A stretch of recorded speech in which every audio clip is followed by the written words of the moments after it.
Hello friends, मैं doctor Syed Tarala. आज आप मेरे साथ पढ़ेंगे electrophilic substitution reaction.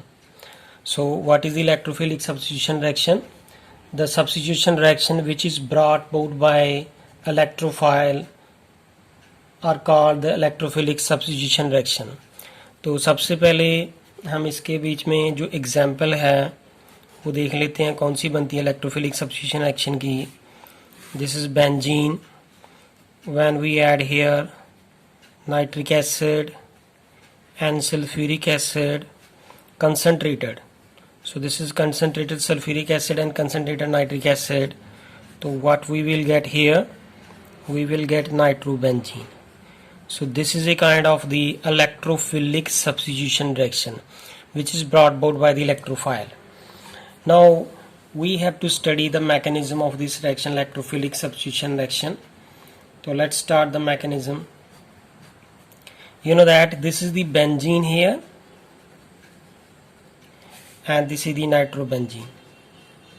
So this is a kind of conversion reaction, that is benzene से हम nitrobenzene कैसे बना सकते हैं। तो अब हम इसका mechanism पढ़ेंगे।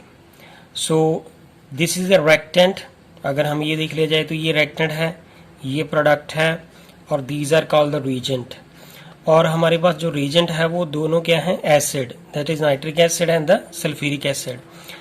अगर हमारे पास ये दोनों एसिड इकट्ठे प्रेजेंट हैं तो दैट मीन टू से दोनों के दोनों जो है वो एसिड एक्ट नहीं कर सकते, उनमें से कोई एक जो है वो बेस एक्ट करेगा, एक एसिड एक्ट करेगा। सो लेट्स सी कि अगर हमारे पास यहाँ पे सपोज सल्फ्यूरिक एसिड है तो सल्फ्यूरिक एसिड ब्रेक डाउन करके क्या देता है, H positive and here is HSO4 negative. तो ये फर्स्ट स्टेप हो गया।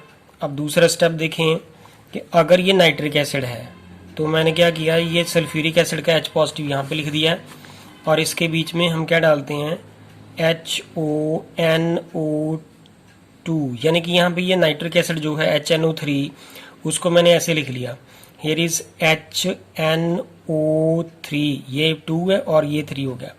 तो अब यहाँ पे देखिए ऑक्सीजन के पास यहाँ पे लोन पेयर होते हैं, तो अगर ऑक्सीजन के पास लोन पेयर है तो ऑक्सीजन अपने लोन पेयर इस H पॉजिटिव को डोनेट करेगी।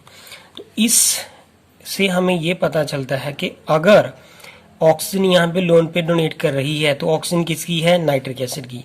दैट मीन टू से कि ये वाला जो है नाइट्रिक एसिड वो यहाँ पे बेस एक्ट कर रहा है और सल्फ्यूरिक एसिड जो है वो एसिड एक्ट कर रहा है। तो यहाँ पे हमारे पास यहाँ पे OH, here is NO2, oxygen अपने नोन पे डोनेट कर दिए तो ऑक्सीजन के ऊपर कौन सा चार्ज आया, पॉजिटिव।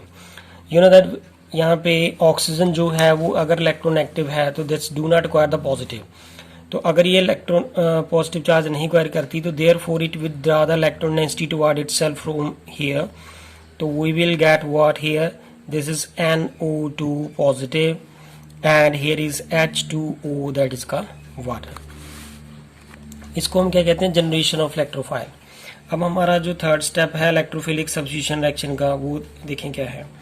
तो हमने क्या किया कि ये जो बेंजीन है, ये वाली बेंजीन, अब बेंजीन के बीच में हम ये इलेक्ट्रोफाइल डालेंगे, this one is electrophile, NO2 is now here electrophile.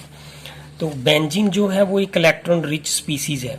Electron rich species क्यों है, क्योंकि यहाँ पे ये जो पाई बॉन्ड है, दिस पाई बॉन्ड, ये भी पाई बॉन्ड, ये भी पाई बॉन्ड, तो दिस 2 पाई इलेक्ट्रॉन, 2 पाई ये 4, ये 2 पाई 6, तो it is a 6 pi electron here. तो this is electron rich species.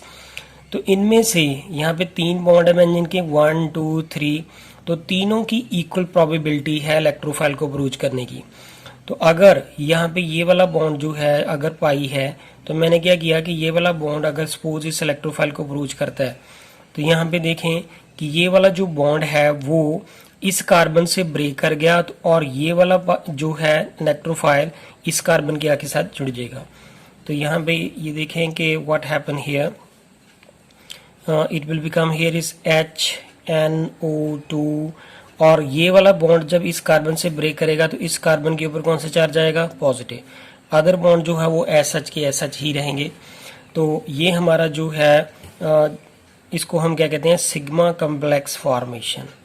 Sigma complex formation जो है वो हम क्यों कह रहे हैं, क्योंकि हमारे पास यहाँ पे पाई बॉन्ड ब्रेक कर रहा है, दिस ये वाला पाई बॉन्ड ब्रेक कर रहा है और यहाँ पे सिग्मा बॉन्ड बन रहा है। So this is energetically favoured reaction है। सो यहाँ पे ये कार्बन के ऊपर यहाँ पे पॉजिटिव चार्ज आ रहा है तो इसको हम कार्बोकेटाइन भी कहते हैं।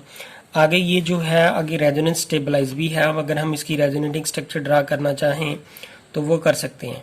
तो वो कैसे कि अगर हमारे पास ये है यहाँ पे HNO2 और यहाँ पे है पॉजिटिव चार्ज, तो मैंने क्या किया कि ये वाला पाई बॉन्ड अगर यहाँ पे शिफ्ट कर जाए तो देयरफॉर नेक्स्ट इसकी रेजोनेटिंग स्ट्रक्चर क्या बनेगी, here is HNO2, positive charge यहाँ पे आ जाएगा और ये बॉन्ड यहाँ पे शिफ्ट कर जाएगा। ये बॉन्ड ऐसा ही रहेंगे। तो अगर ये वाला पाई बॉन्ड इधर शिफ्ट कर जाए तो therefore what we will get here is HNO2, इसके ऊपर पॉजिटिव चार्ज, बाकी बॉन्ड ऐसा ही रहेंगे। ये जो 1 स्ट्रक्चर है, 2 स्ट्रक्चर है, 3 स्ट्रक्चर है, अगर मैं इसकी ओवरऑल रेजोनेटिंग स्ट्रक्चर लिखूं तो वो ओवरऑल रेजोनेटिंग स्ट्रक्चर जो है वो क्या बनती है कि यहाँ पे है जी H और यहाँ पे NO2।